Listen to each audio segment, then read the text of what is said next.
Pode sentar, meus irmãos. Louvado e engrandecido seja o nome de Jesus. Está feliz nesta noite? Amém. Coisa boa, né? Estarmos juntos aqui. Nós estamos, desde domingo passado, nesta série de mensagens subordinadas a esse tema. Fique firme. Diga aí comigo. Fique firme. Diga aí. Fique firme. A ideia desta série, meus irmãos, é um chamamento, né? É como permanecer firme e amar aquelas pessoas que vivem da forma com a qual eu não concordo, sem comprometer a nossa fé, sem comprometer as nossas convicções. E nós estamos usando como base para essas reflexões o livro do profeta Daniel. E nós estamos distribuindo aqui, desde domingo passado, um roteiro que tem um resumo da reflexão. Tem também aqui leituras bíblicas para você fazer durante a semana. Cada dia uma leitura para você se preparar e acompanhar melhor esta série. E temos também questões, perguntas para os núcleos. Temos 2 núcleos da igreja funcionando quarta-feira. Estamos orando para implantarmos mais 2 núcleos, mas já temos um em Dr. Phillips e outro em Windermere, quarta-feira que vem. Nós vamos estar lá e temos aqui perguntas para o debate lá nos núcleos acerca daquilo que estamos mencionando hoje. Na última página, nós temos um espaço para você acompanhar e fazer algumas anotações sobre a mensagem, sobre o estudo desta noite. E eu queria que você abrisse o seu coração para Deus falar com você. Você vai ter o pastor pregando, ensinando, mas Deus está falando através disso. Você crê nisso? Diga amém. O pastor prega, Deus fala, não é? O pastor traz o sermão, Deus traz a mensagem. O pastor traz o estudo, Deus traz o recado. Então, há um recado de Deus para o seu coração nesta noite. Eu queria que você abrisse o seu coração e não saísse daqui sem a convicção deste recado no seu coração. Alguém vai te perguntar: o que aconteceu lá na igreja? Eu recebi um recado de Deus para a minha vida. E sabe uma coisa interessante que acontece? O pastor prega o sermão, Deus fala através da mensagem e ele manda um recado diferente para cada pessoa. Ele fala com você de uma maneira diferente da que fala com uma outra pessoa, porque a graça de Deus é multiforme e não uniforme, e Deus fala com cada um de acordo com a necessidade de cada um, porque Ele é Deus e Ele é capaz de fazer isso, e só Ele pode fazer isso. Então, eu quero pedir que você tenha uma vigilância muito grande com a distração. Por favor, desligue o seu celular, coloque ele no lugar que você não tenha nem acesso visual, porque você vai ouvir agora, durante alguns minutos, a palavra de Deus. E você não pode deixar que nada prejudique você de acompanhar a mensagem nesta noite. Então, domingo passado, nós começamos falando sobre a importância de você ficar firme no Senhor diante do choque cultural, diante da realidade do mundo. Hoje nós vamos entrar um pouquinho mais nessa questão do choque cultural, e eu coloquei um tema aqui para essa mensagem, segurando a onda no choque cultural. Eu estou apertando aqui, não está funcionando, então eu tenho que tentar segurar a onda aqui com alguém me ajudando lá no multimídia. Congelou aí, ou alguém pode, a Poliana pode me ajudar a colocar o slide em seguida. Então, hoje eu quero que você converse comigo e eu vou falar com você sobre segurando a onda no choque cultural. O que é choque cultural? Você conhece alguém que saiu de um país para viver em outro? Conhece alguém assim? Hein? Olha, eu morava num país, fui para outro país, outra cultura, e encontrou um monte de coisa diferente, hein? Quem passou por isso aqui? Levante a mão. E você veio achando que era uma coisa e era diferente, não é? Que migrou para os Estados Unidos, encontrou uma outra realidade completamente diferente daquela que você deixou lá no Brasil. Você começou a enfrentar o que nós chamamos de choque cultural. Tem a ver com hábitos, costumes, crenças, coisas que as pessoas fazem, jeito delas viverem. Só que à medida em que você vai ficando no outro lugar, você vai sentindo com maior intensidade isso que a gente chama de choque cultural. Você vai sendo impactado com maior intensidade, por isso que a gente está chamando de choque cultural. E eu trouxe uma definição de choque cultural para você nesta noite. Diz assim, olha, choque cultural refere-se à ansiedade e sentimentos como surpresa, desorientação, incerteza, confusão mental, quando as pessoas têm que conviver em uma cultura, um ambiente social diferente e desconhecido. A partir daí nascem as dificuldades de assimilar a nova cultura e decidir o que é e o que não é adequado para a sua vida. Então você está diante de um quadro diferente, de um contexto totalmente diferente, de uma realidade completamente diferente, e você é impactado por aquilo, incertezas tomam conta do seu coração, inseguranças também, e você tem que, ao mesmo tempo, assimilar, entender e aprender a viver nessa nova cultura, mas ao mesmo tempo selecionar o que dessa cultura serve para a minha vida e o que não serve. O que eu vou trazer para a minha experiência de vida e o que eu não vou trazer para a minha experiência de vida. E tomar essa decisão a cada dia é uma dificuldade, é um desafio. E você passa por aquilo que nós chamamos de fases na imersão numa nova cultura. Geralmente os sociólogos definem 4 fases da chegada de uma pessoa numa cultura diferente. A primeira fase, eles chamam de lua de mel. Precisa dizer mais alguma coisa, não? Lua de mel, né? Lua de mel, cheguei, está ótimo. E olha, outra coisa, dizer que passou a lua de mel em Orlando é melhor ainda. Porque em Orlando tem a Disney, né?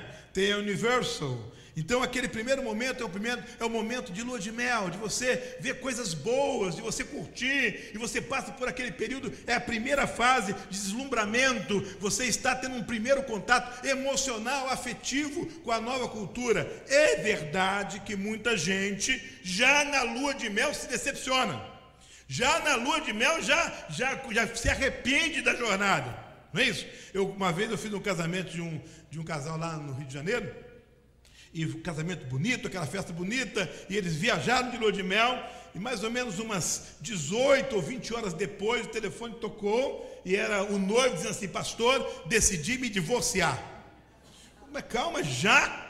Você ainda está de lua de mel? Não, mas já estou decepcionado. E uma crise se instalou na primeira noite, antes de completarem 24 horas. Então é a fase que nós chamamos aí de lua de mel. É a primeira fase desse processo. A segunda fase chama de a fase da hostilidade. Você começa agora a desenvolver uma certa aversão a algumas coisas daquela outra cultura. Você começa a desenvolver uma certa hostilidade. Se você clicar aí para mim, Paula, 2 vezes, vai sair da lua de mel e vai para a hostilidade na segunda fase lá. Você começa a criticar, isso não serve. Você começa até aquilo que você achava que era bom, agora você está achando que é ruim, e você começa a ficar com raiva daquilo. Você elogiava antes, agora você hostiliza. Você antes achava que era uma boa, agora você acha que não é uma boa para você, e você entra nessa segunda fase, a fase da hostilidade. A terceira fase é uma fase do ajuste. Então agora você tem que ajustar o que é bom, o que não é bom. Aquilo não era tão bom assim, aquilo não era tão ruim assim. E é uma fase difícil, porque você tem que procurar as zonas, as áreas de ajustamento, onde é possível me ajustar, o que é possível aceitar, o que é possível encarar, o que é possível conviver, o que não está sendo possível. E você vai se ajustando, e quando você consegue passar da fase do ajustamento, você entra na quarta fase, que é a fase da então adaptação, ou a da aculturação. Então você chegou agora num ponto em que você já compreende a nova cultura, você já sabe transitar nessa nova cultura, você já sabe se mover nessa nova cultura, e você já está agora adaptado a essa nova cultura. Dizem os sociólogos que aí é que você começa a viver de verdade nessa nova cultura. Ou seja, você tem que passar por cada uma dessas fases, para então, quando chegar na fase da adaptação, você começar efetivamente a usufruir dos benefícios dessa mudança, desse movimento que você fez na sua vida. A pergunta é a seguinte: quanto tempo demora de uma fase para outra? Eu pesquisei muito, nenhum sociólogo responde isso. Uma pessoa pode passar por de uma fase para outra rapidamente, e a outra pessoa pode demorar muito tempo. Uma pessoa pode passar da fase 1 para a fase 2 muito rapidamente, outra pode demorar 1 ano ou 2 anos, e há pessoas que estão numa nova cultura já há muito tempo, muitos anos, mas ainda não atingiram a feliz etapa, a feliz fase da adaptação. E mesmo estando há muitos anos numa nova cultura, elas dizem assim: olha, eu ainda estou me adaptando, eu ainda não me acostumei com esse lugar aqui, eu ainda me sinto um pouco estranho dentro dessa cultura, eu ainda me sinto um pouco um peixe fora d'água nessa cultura, porque ainda não chegou nesta quarta fase. Então, recapitulando aqui, primeira fase é a fase de quê? Lua de mel, né? Só sorriso, cheguei, né? Tem um pouco de dólar no bolso, meus irmãos, e esse negócio de chegar com dólar no bolso é uma história muito interessante, porque tem gente que chega sem dólar nenhum no bolso. Aí que acontece, a primeira fase já é de hostilidade, né? Porque já chegou sem nada. E uma vez chegou uma pessoa, telefonou para mim, disse: pastor Lécio, tudo bem com o senhor? Tudo bem, aqui fulano de tal. Eu falei: muito prazer, aqui é o pastor Lécio. E ele falou: não, meu pastor lá do Brasil pediu para procurar o senhor. Eu falei: que bom, quem é o seu pastor lá do Brasil? É o pastor fulano de tal. Eu não fazia a mínima ideia de quem fosse. Eu falei: que bom, ele me conhece, ele conhece o senhor. Eu falei: eu não conheço, diga para ele, muito prazer, em meu nome. Pastor, ele pediu que quando eu chegasse aqui, ligasse para o senhor. Eu estou ligando. Que bom, você está onde? Estou no aeroporto. Está no aeroporto. E você vai se hospedar onde? Pois é, por isso que eu estou ligando para o senhor, para saber onde eu vou me hospedar. Você quer que eu dê indique para você um hotel? Não, nos primeiros dias eu preferiria que o senhor me recebesse da sua casa. E eu percebi que tinha chegado uma família aqui completamente despreparada, completamente sem nenhum preparo para entrar nesse país.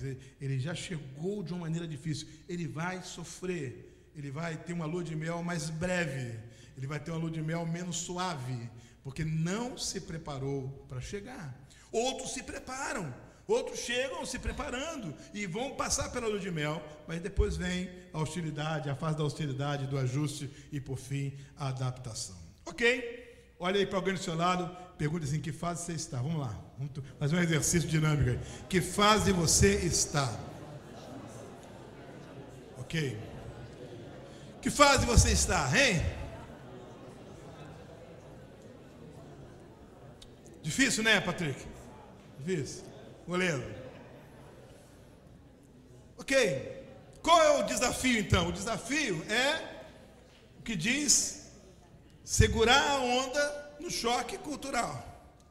O desafio é suportar o impacto. O desafio é não sucumbir em nenhuma dessas fases. É passar por elas e chegar na adaptação e ser abençoado na outra cultura. O desafio é você segurar a onda do choque. O desafio é você não deixar que o choque cultural acabe com a sua vida. E a grande pergunta que todo mundo faz é: como? Como que eu posso suportar isso? Me ajude aí, Paulo, aqui definitivamente o controle não está me ajudando. Hoje eu preciso de você aí. Como? Eu posso indicar a você, você vai passando. Como que eu posso segurar a onda no choque cultural? Como que eu posso passar por essas fases sem sucumbir em nenhuma delas? Pode passar. A resposta é assim: olha, você precisa entender que a cultura tem uma agenda para a sua vida. A nova cultura onde você chegou tem uma agenda para a sua vida. Ela te oferece uma agenda, e se você não entender essa agenda, você será atropelado pela nova cultura. Você será esmagado pela nova cultura. E sabe o que pode acontecer? Você vai se arrepender, vai desistir e vai sair falando mal da nova cultura, xingando a nova cultura, porque você de fato não entendeu a agenda que ela estabelece para você. Eu vou te antecipar uma coisa: não é uma agenda boa. Sabe, o choque cultural que Daniel enfrentou lá na Babilônia, a agenda que a Babilônia apresentou para Daniel, não foi uma agenda agradável, não foi uma agenda convidativa. Às vezes o choque cultural te apresenta uma agenda positiva, mas, meus irmãos, nós como cristãos estamos num mundo aqui como mensageiros de Cristo, como embaixadores de Cristo, e nós estamos numa cultura mundana, carnal, dominada pelo inimigo e pela maldade e pelo pecado. E a agenda que essa cultura apresenta para nós É uma agenda completamente esquisita e estranha. Você é um jovem cristão, você entra numa universidade ou num high school e você logo se defronta, você logo se encontra com pessoas com hábitos e com manias e com jeito de viver completamente estranhos aos seus, e você agora está ali diante daquele desafio de conviver com aquelas pessoas. E se você não entende a agenda, se você não entende a proposta, às vezes você pode embarcar numa canoa furada. Às vezes você pode se dar mal na vida aqui, em qualquer lugar, porque você não entendeu a proposta, qual é esta agenda. Então hoje eu quero caminhar um pouco com vocês sobre esta agenda que a cultura do mundo oferece para nós. Assim como há uma agenda quando você sai do Brasil para os Estados Unidos, você que tem os valores do Evangelho, constantemente nessa vida, você está diante do choque cultural. É a cultura do Evangelho, é a cultura da palavra de Deus, é a cultura de Cristo defrontando com a cultura do mundo. Jesus falou: o mundo jaz no maligno.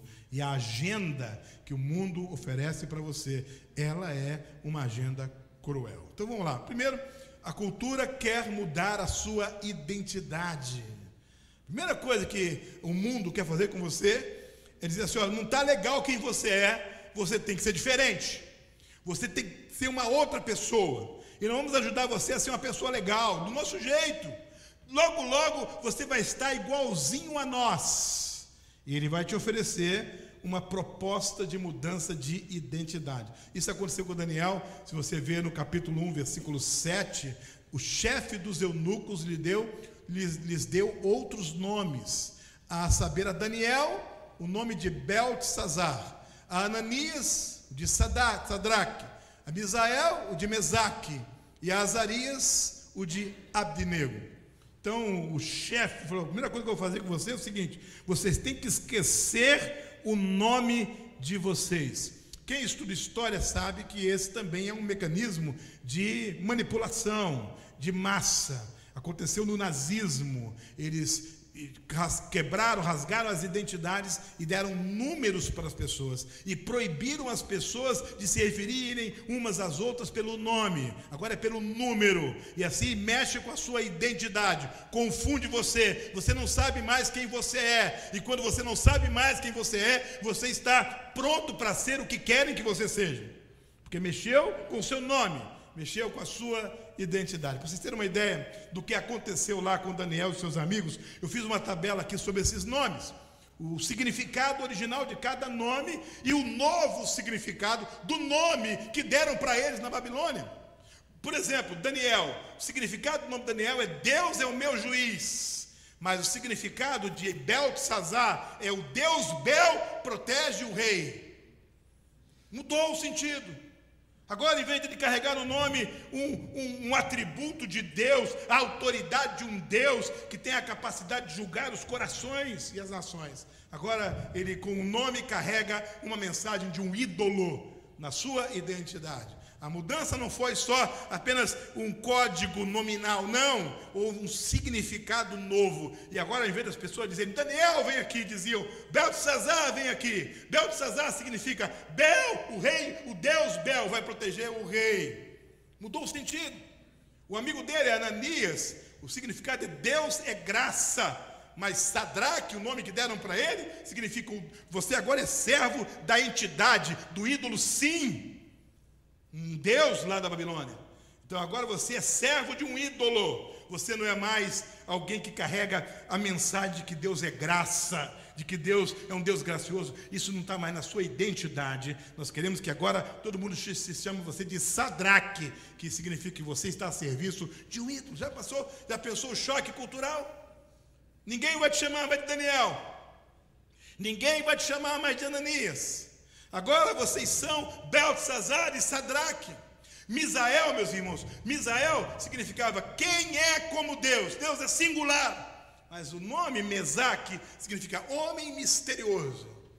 Antes ele carregava na sua identidade a mensagem de que Deus é inigualável, Deus é insuperável, Deus é singular. E agora, mistério da humanidade, um homem misterioso, um homem escondido, um homem com coisas ocultas dentro dele.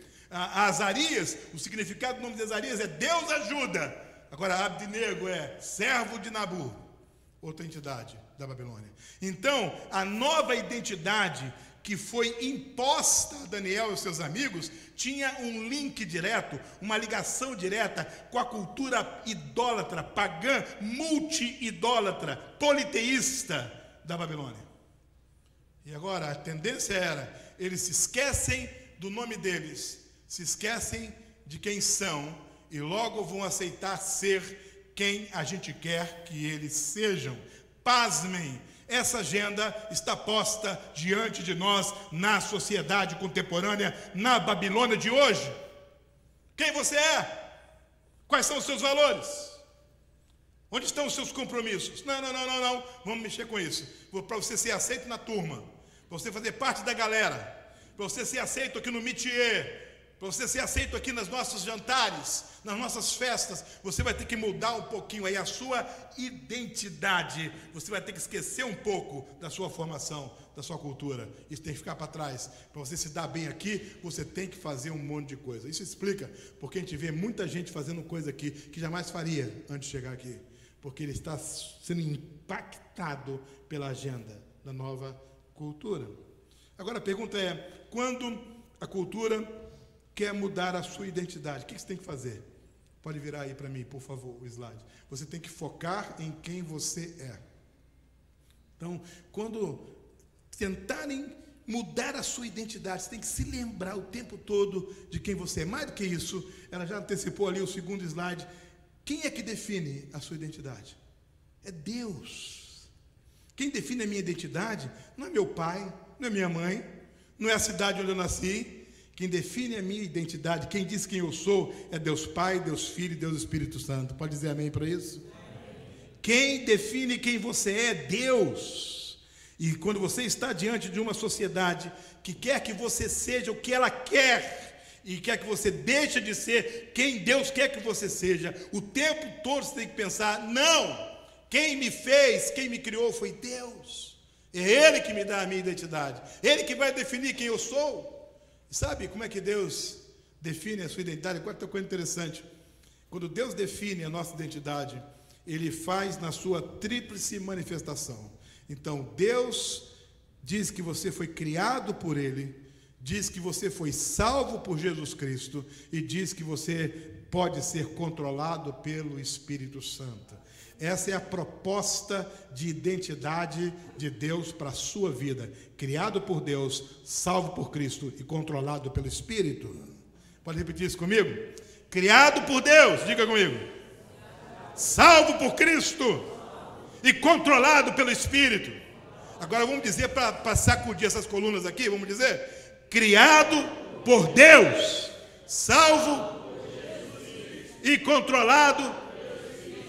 Essa é a proposta de Deus para a sua vida. Esse é um modo como Deus define quem você é.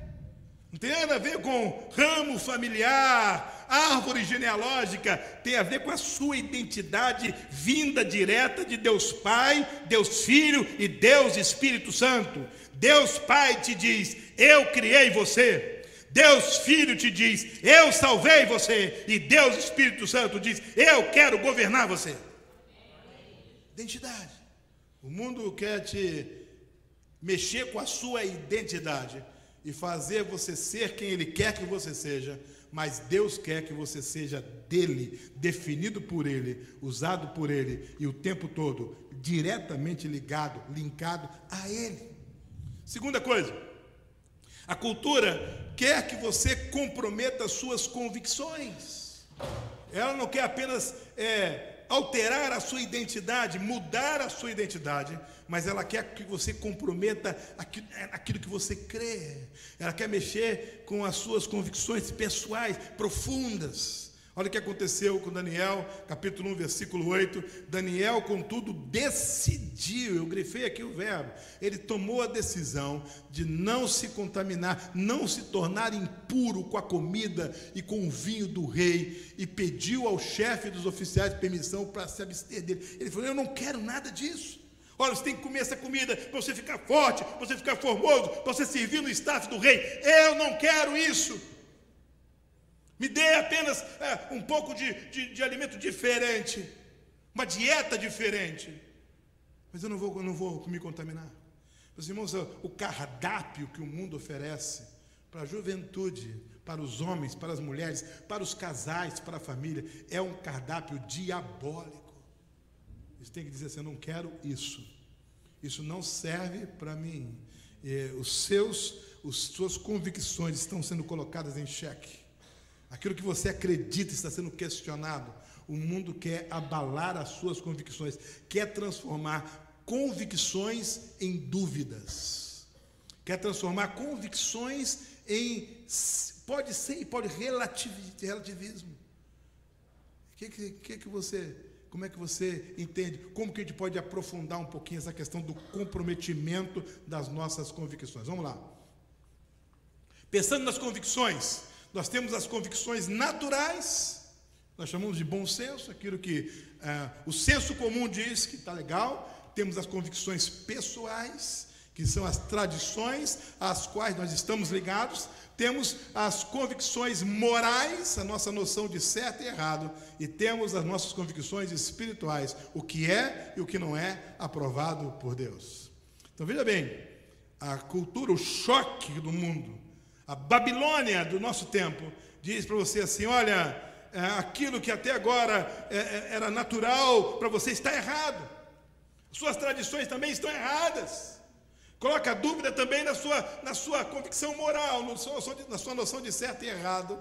E olha, esqueça esse negócio do que Deus está falando que pode ou que não pode, porque a Bíblia é um livro muito velho, religião é coisa muito antiga, e ela quer relativizar as suas convicções, ela quer abalar as suas convicções, e o alvo dessa agenda diabólica, demoníaca, é destruir as suas convicções. E agora, daqui a pouco, quando você abre os olhos, você não acredita em coisa alguma mais, você não tem certeza de nada mais, você não tem convicção nenhuma mais.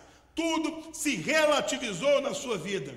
Mas eu tenho uma notícia para te dar, que na nossa relação cristã, meus irmãos, Deus é absoluto, o Espírito Santo é absoluto, Jesus é absoluto, a palavra de Deus é absoluta. Não há relativos aqui.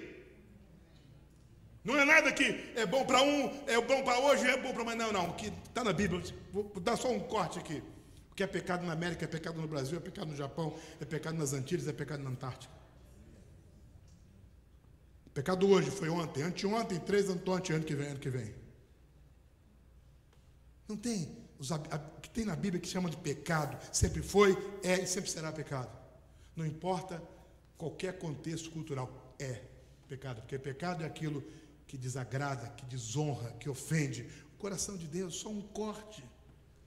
Então não há relatividade, não há relativismo na palavra de Deus, não há relativismo na nossa relação com Deus. Mas quando o mundo choca você, quando o mundo ofende você, quando o mundo se confronta, ele tem uma agenda, e nessa agenda ele diz: quer saber de uma coisa? Esqueça tudo que você aprendeu até agora, esqueça tudo que seus pais te falaram, esqueça tudo que o bom senso te ensinou, esqueça tudo que a moralidade que você estudou na escola e na vida te ensinaram, esqueça tudo que a religião te ensinou. Eu vou te ensinar valores novos, crenças novas. E sabe, ele tira tudo isso de você e não coloca nada de bom no lugar, porque a sua proposta não é construir algo, mas sim desconstruir algo. A proposta da agenda da Babilônia é desconstruir as suas convicções. Quando a cultura babilônica me confronta em minhas convicções, o que eu tenho que fazer? Pode virar. Agora é hora de eu afirmar as minhas crenças. Clica mais uma vez. É hora, se você desfilar na sociedade dizendo assim: olha, eu tenho um naipe, eu tenho uma relação, eu tenho uma lista de crenças que estão sedimentadas no meu coração, e essas crenças estão lá, foram aprendidas na minha relação com Deus, chova ou faça sol, aconteça o que acontecer, essas são as minhas crenças, eu não vou abrir mão disso. Eu não vou abrir mão da fé de Deus, da Bíblia, da família, do casamento, da igreja, do trabalho, da verdade, da fidelidade, da solidariedade, do amor, da compaixão. Essas coisas são inegociáveis. Eu não aceito, eu rejeito, qualquer tentativa de tirar as minhas convicções sobre essas crenças aqui. Eu estou pronto para circular num novo meio social, para transitar num novo contexto cultural, mas sem abrir mão das minhas crenças.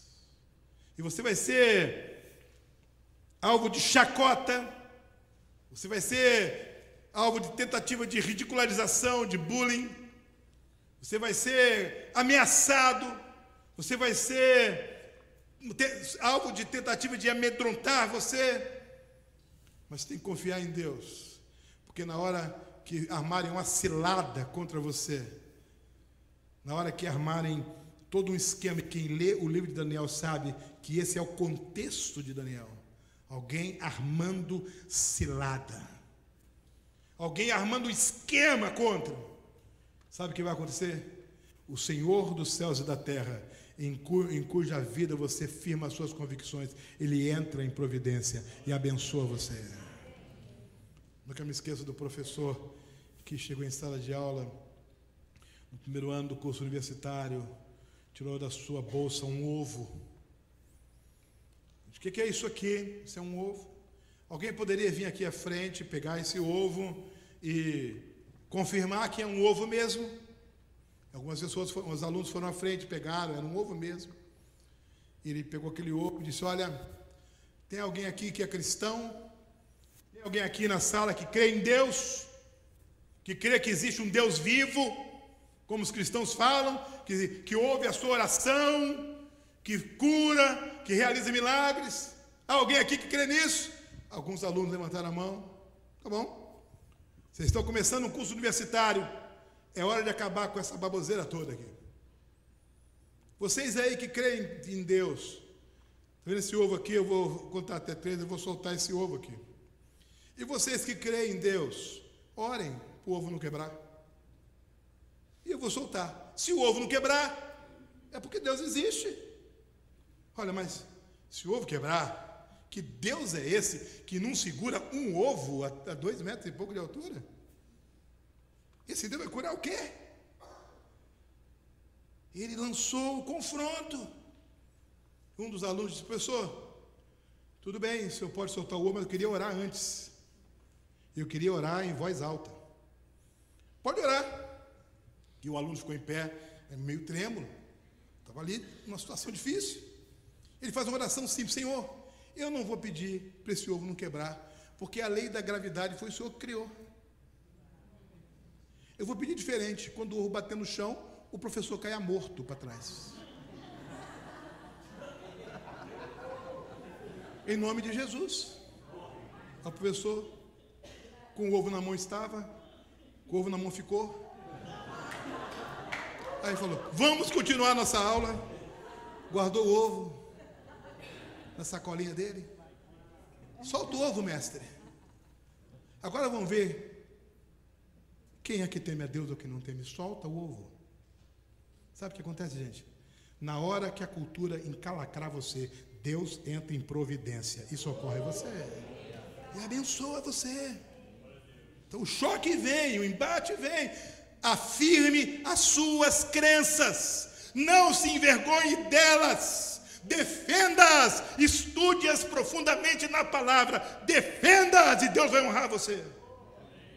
Seja qual for o contexto, defenda-as. Então, a agenda é mexer com a sua identidade e abalar as suas convicções. Terceiro, a cultura quer te confrontar. Ela quer colocar você sempre numa situação desconfortável. A hora que aconteceu com Daniel, versículos 12 e 13, muito interessante. O homem disse: tem que comer para você ficar forte. Se vocês não comerem, vocês vão ficar fracos. Peço-lhe que faça uma experiência com os seus servos durante 10 dias. Não nos dê nada além de vegetais para comer e água para beber. Depois compare a nossa aparência com a dos jovens que comem a comida do rei. E trate os seus servos de acordo com o que você concluir. Já pensou essa oração, queridos jovens? Já pensou você fazer essa oração? Faz uma experiência comigo, dá 10 dias. E se Deus não agir na minha vida está nas suas mãos. Sabe, há uma argumentação aqui. Se você não comer, se vocês não comerem, vocês vão ficar fracos, raquíticos, feios. O rei não vai querer vocês perto deles. E Daniel e os amigos dizem: nós não vamos comer nada disso. E daqui a 10 dias a gente vai tirar a prova disso. Confronto. A agenda cultural estabelece uma argumentação forte para te convencer a ceder. Sabe por quê? Porque você está agora ali diante de uma situação. Eu vou confiar que Deus, mesmo sem eu comer tudo que todo mundo come, eu vou ficar forte e formoso, ou eu vou acreditar que a única maneira de eu ficar forte e formoso é comendo o que o rei quer que eu coma. Qual é a chance de eu ser um homem, uma mulher feliz e abençoado e realizado? É só embarcando na canoa furada da cultura? É só fazendo o que querem que eu faça? É só embarcando na canoa da corrupção, da mentira, da maldade, do pecado, da podridão de vida? Ou será que é possível eu não me contaminar com esse mundo e ser abençoado por Deus, e ser próspero, e ser uma pessoa realizada, mesmo sem ser parte do esquema do mundo? Eu rejeito que eu tenha que me enlamear com o pecado para ser feliz e abençoado. Eu rejeito que eu tenha que me comprometer com o que o diabo quer para que eu possa ganhar alguma coisa na vida. Eu rejeito isso. Eu quero ser abençoado por Deus. Deus vai me colocar onde Ele quer que eu esteja. Deus vai me dar o que Ele quer que eu tenha. Deus vai definir as coisas da minha vida. Eu não vou comprometer. Sabe qual o confronto que a agenda cultural estabelece para você? Os confrontos são muito interessantes. Ele quer confrontar seus conceitos, seus valores, seus princípios e as suas condutas. Pensa comigo aqui, você vai lembrar de situações concretas na sua vida. A agenda do mundo diz assim: esse conceito é relativo, esse princípio não funciona mais, não vai ter nenhum problema, você abre mão dessa conduta, muda um pouquinho o comportamento, e daqui a pouquinho você não tem mais princípios, não tem mais valores, e a sua conduta já não é regida por nada de bom mais. Daqui a pouquinho você já se acostumou com o mal, já se adaptou ao ruim, já está plenamente ajustado ao pecado e à desgraça. Porque a agenda do mundo confronta você. Diz: olha, isso valeu para o passado, não vale mais hoje. E a igreja, carregar uma Bíblia, ler a Bíblia, isso é coisa de gente do passado, não funciona mais hoje. Sabe uma mentira que o diabo está contando para todo mundo hoje? Você não precisa mais ter a Bíblia não, porque tem a Bíblia no celular. Não precisa mais ter a Bíblia não, tem a Bíblia no celular. Pastor, mas é verdade. É, só que a Bíblia está no celular e as pessoas não leem. Aí que está o engodo. Está comigo o tempo todo, eu posso ler a qualquer momento, ou seja, momento nenhum. Está entendendo?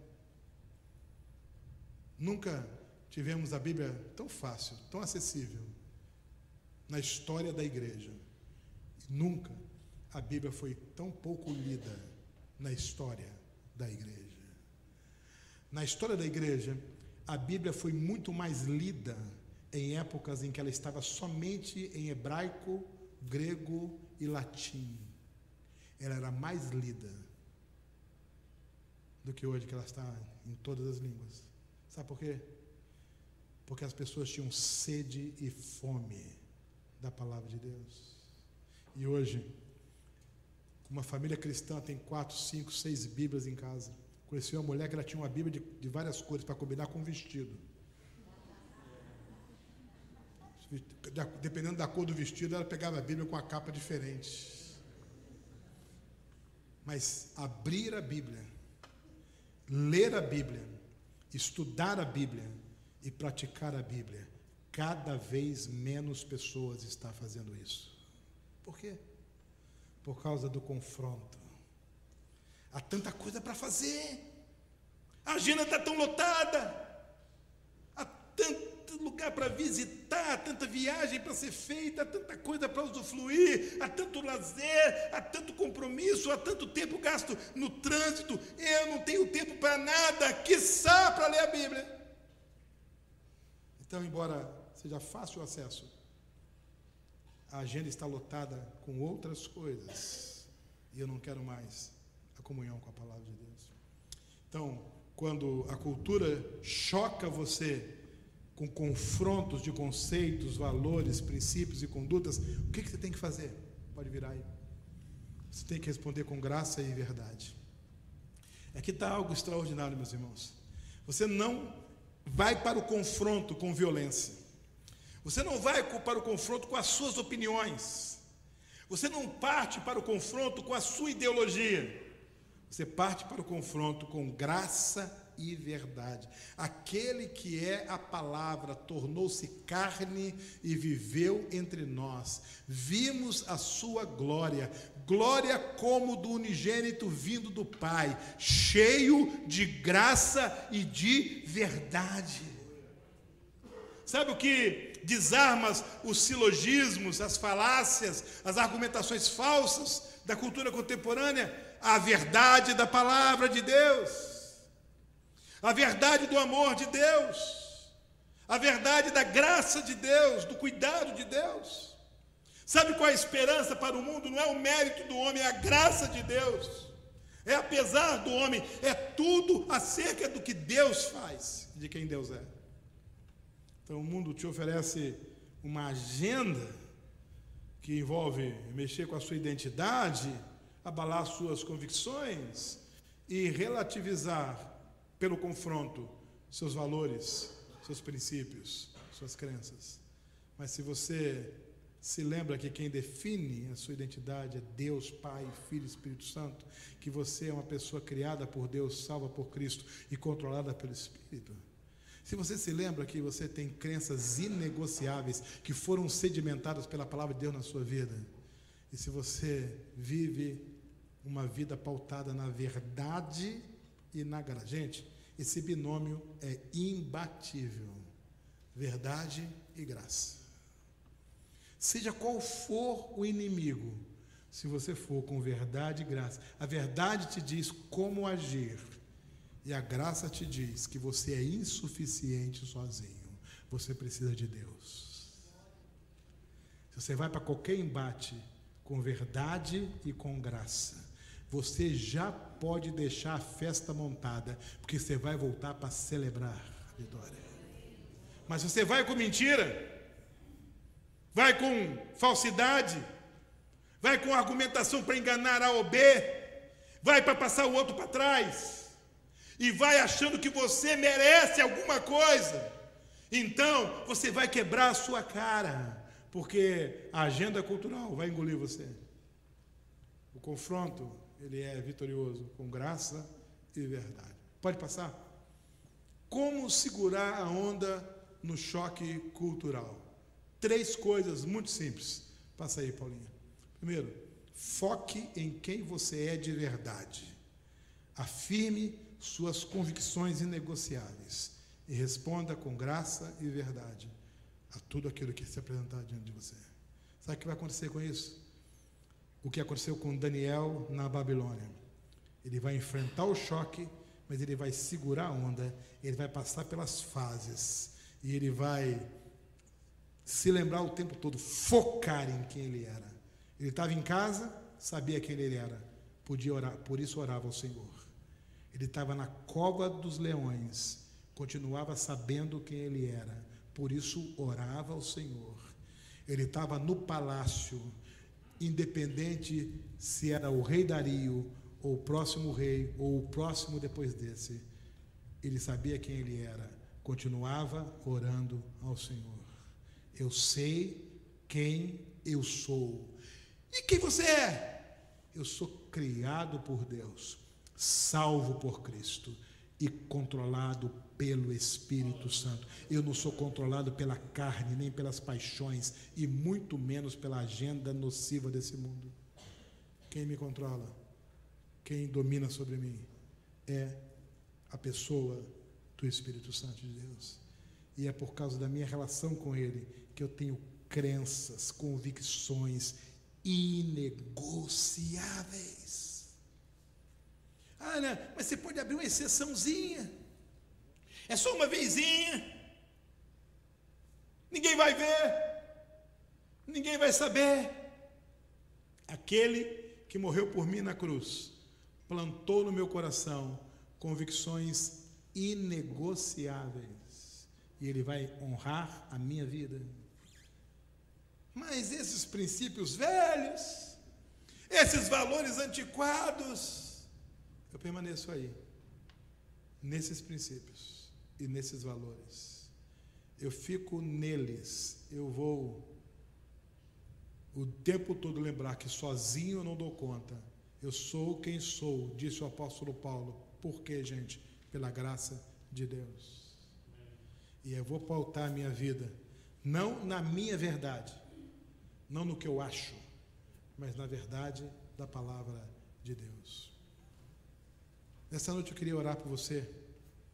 E eu queria pedir a bênção de Deus sobre a sua vida, de uma maneira muito objetiva. Se você está numa daquelas fases, ou se você está tendo nesse momento suas convicções sendo colocadas em xeque, seus valores sendo questionados, e até a sua identidade sofrendo mudanças, e você ouviu a palavra, tem o exemplo de Daniel que segurou a onda no choque cultural. Pastor, se Daniel segurou a onda no poder do Espírito, eu também posso segurar a onda. Vou repetir isso para você. Se Daniel segurou a onda no poder do Espírito, você também pode segurar a onda e ser mais do que vencedor nesse país aqui, nesse tempo aqui e nessa cultura aqui. Você crê nisso? Então abaixe sua cabeça. Daqui a pouco eu vou, depois da oração, eu vou mostrar o meu último slide. Mas antes eu queria orar com você. Eu quero orar por quem sente que nesta noite Deus, pela palavra dele, trabalhou com a sua vida. É muito simples. Pastor Lécio, Deus trabalhou comigo hoje. Deus tocou na minha vida hoje.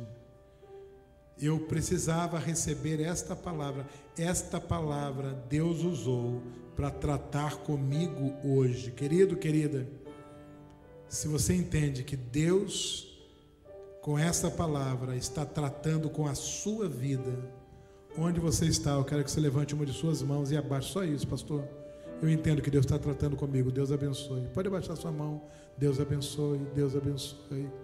Deus está tratando comigo hoje, pastor. Pode levantar sua mão assim e abaixar em seguida. Deus abençoe. Deus abençoe. Minha identidade está sendo mexida, mas em nome de Jesus, Deus abençoe. Eu sou criado por Deus, salvo por Cristo, e eu quero ser controlado pelo Espírito. Pode levantar a sua mão.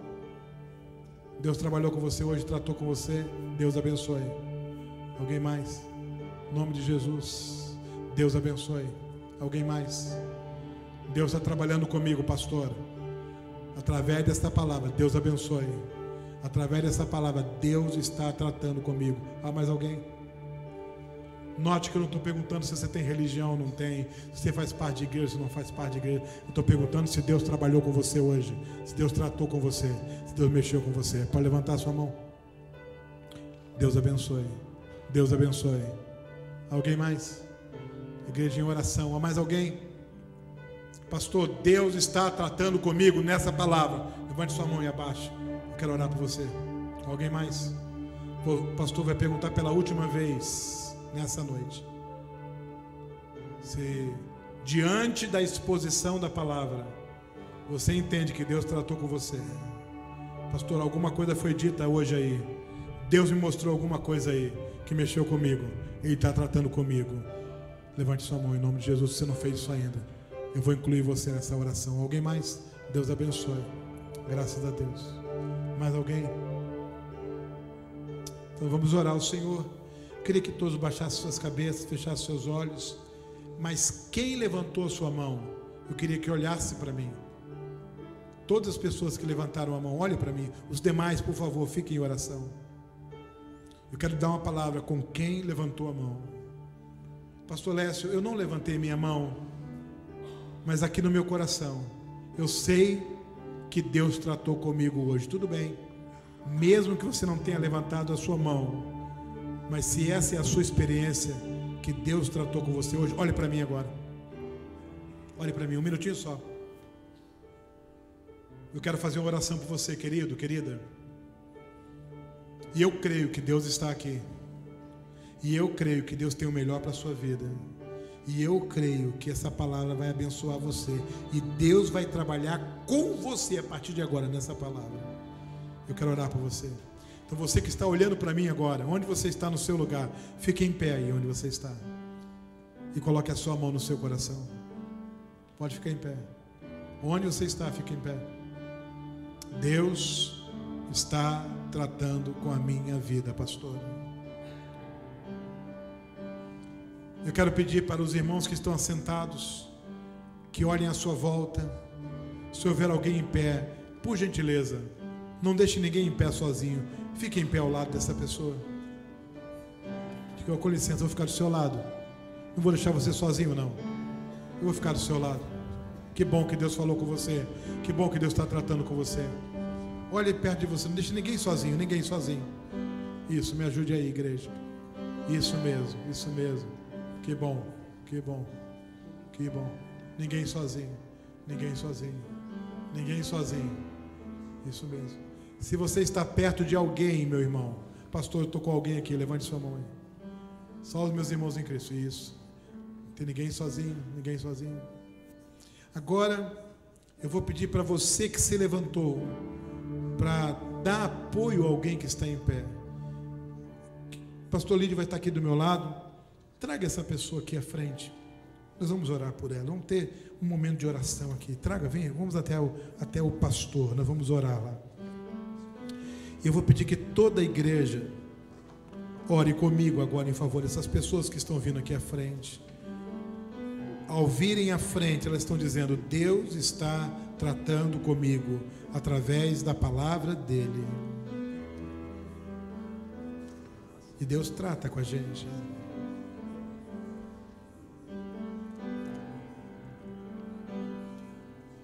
Coloque a sua mão no coração, querido.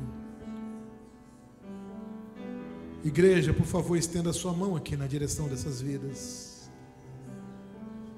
Pai Celestial, só o Senhor pode trabalhar com os corações. Só o Senhor pode tocar nas vidas. Só o Senhor pode curar vidas. Só o Senhor pode perdoar vidas. Só o Senhor pode reconciliar pessoas. Só o Senhor pode consertar relacionamentos. Só o Senhor pode nos capacitar a rejeitarmos a agenda deste mundo, Pai. A rejeitarmos a agenda da Babilônia de hoje. Ó Deus, estenda a tua mão santa sobre essas vidas preciosas. Que sejam vidas no teu altar, Senhor. Que sejam vidas trabalhadas pelo teu Espírito Santo. E que sejam vidas, ó Pai, em obediência à tua palavra, seguindo o teu evangelho, praticando, ó Pai, a tua mensagem. Eu peço que a mão que eles colocam agora no coração possa representar a mão do Senhor na vida de cada um deles. Toma-os nas tuas mãos. Nós oramos em nome de Jesus. Em nome de Jesus. Em nome de Jesus. Em nome de Jesus de Nazaré. Amém, Senhor Deus.